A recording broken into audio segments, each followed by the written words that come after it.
Dal 2012 al 2022 l'unità di crisi aziendali di Veneto Lavoro ha gestito 277 crisi complesse che coinvolgevano 385 unità produttive per circa 50.000 lavoratori diretti.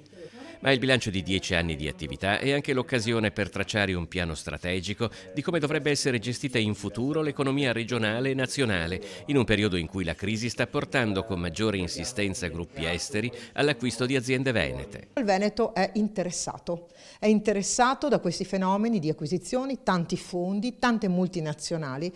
Ahimè, questo lo dico perché per me è un problema da affrontare a livello centrale, la perdita di sovranità, ovvero aziende che non saranno più venete, vicentine, veneziane, trevigiane, ma saranno multinazionali. Gli investimenti esteri sono benvenuti, ma il rischio è che grosse multinazionali attive in mezzo mondo, con fatturati superiori allo Stato italiano, decidano arbitrariamente un giorno di chiudere l'azienda acquistata in Veneto.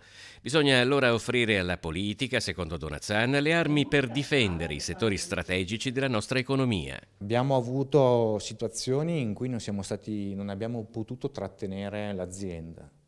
Alcune multinazionali hanno fatto scelte di abbattimento dei costi fissi del lavoro, abbiamo cercato di trattenerli ma non siamo riusciti.